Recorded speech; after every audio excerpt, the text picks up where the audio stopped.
Once upon a time, there lived a man named Ifeka. He was born into a royal family. He had an older brother who was the heir to the throne. Ifeka was not happy about this because he wanted to be the next king after his father. So, he thought about how to take his brother's place. One day, Ifeka went to a powerful chief priest named Nze and begged him for help. He wanted the chief priest to send the spirit of death to take his brother's life so that he could become the next king. Ifeka promised that once he became king, he would do anything the chief priest asked for. The chief priest agreed and performed a strong ritual. After a few days, Ifeka's older brother fell sick.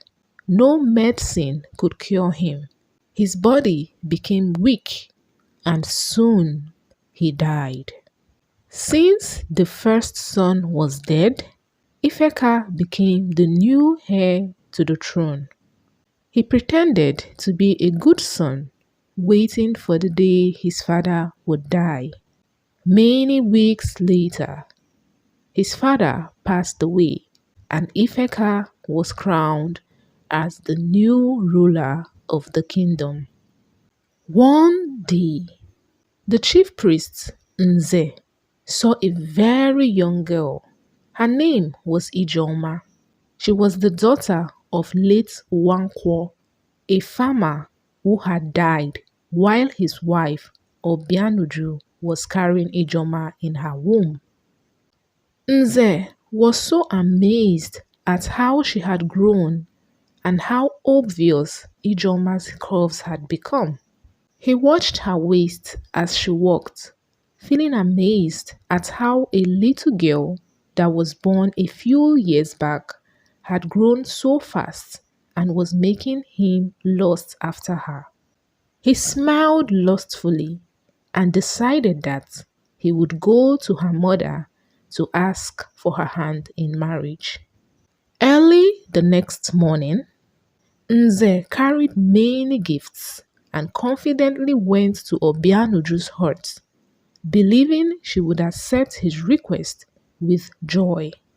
He thought no woman in the village would refuse such gifts, especially from a man as powerful as him.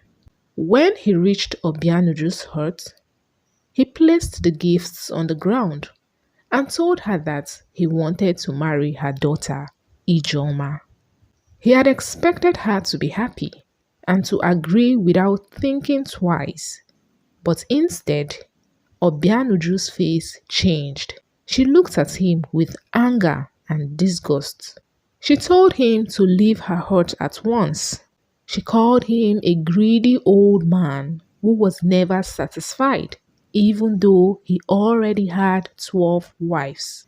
Instead of taking care of the women he had, he kept marrying young girls, only to treat them badly like slaves.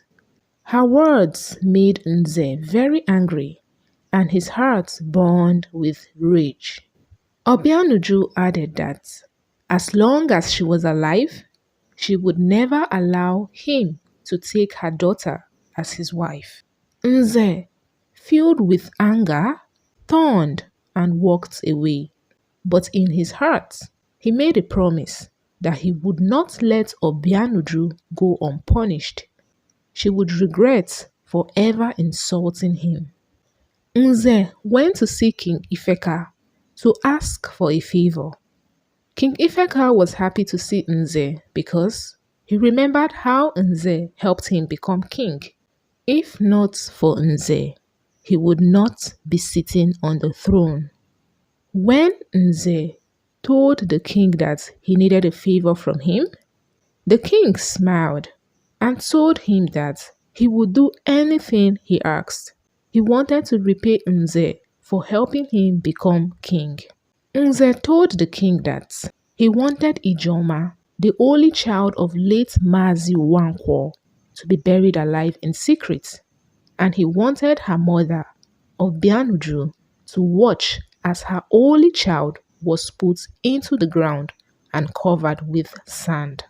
He wanted Obianuju to feel pain, to cry, and to know that she could do nothing to save her daughter. King Ifeka did not ask why. He did not care if Ijoma or her mother had done anything wrong. He only cared about pleasing Nze. So, without thinking twice, he agreed. Immediately, the king called for 3 of his strongest guards. He told them that they would go to Obianuju's hut in the middle of the night, take her and her daughter, and carry them deep into the forest. When the day had become very dark and quiet, the guards went to Obianuju's hut. They warned them not to make any noise, threatening to kill them if they did. Afraid for their lives, Ijoma and her mother obeyed and followed them. When they reached the place, they saw 2 figures standing and waiting. It was Nze and King Ifeka. Nze had a wicked smile on his face. He looked at Obianuju, feeling pleased that she was helpless. The ground had already been dug, so without wasting time, a guard grabbed Ijoma, tied her hands and legs, and threw her into the hole. Obianuju cried loudly, begging them to spare her daughter, but no one listened. Slowly, they started pouring sand into the hole. Ijoma's cries became weaker and weaker until there was only silence. Her mother was completely terrified. Nze did not want Obianuju to leave and tell the story, so he ordered the guards to kill her. Following Nze's command, one of the guards pulled out a sharp knife and stabbed her, and they left her lifeless body to the wild animals of the forest. Days later, the 3 guards who had buried Ijoma alive, the chief priest, and the king fell ill. Different herbalists administered herbs that were supposed to cure them, but they didn't. Instead, their sickness grew worse. The chief priest, in his weak condition, told one of the elders named Mazi Obinagu that the sickness was not natural, that it was from a spiritual force. He pleaded with Mazi Obinagu to go to the neighboring village and seek the help of their priestess. Immediately, Mazi Obinagu headed to the neighboring village. He met the priestess and told her why he had come. The priestess did some incantation. After a short while, she told Mazi Obinagu that their sickness was indeed spiritual, but she didn't know why the spiritual force attacked them. She told Mazi Obinagu that she would go with him to perform some rituals that would keep evil spiritual forces away so that they can get better. Mazi Obinagu nodded, but as they made to leave, a ghost appeared. The ghost said her name was Ijoma, that the chief priest, the king, and his 3 guards buried her alive. She said she had come to take her revenge, and she warned them not to interfere in her business. If not, she would kill them both. She told Mazi Obinagu to go back and tell the villagers what the king had done to her and her mother, and that the chief priest, the king, and the 3 guards must be buried alive in 7 days because justice must be served. She threatened that if they failed to do so, she would assume that they are in support of the wickedness they did. Therefore, she would haunt the whole village. Then she vanished.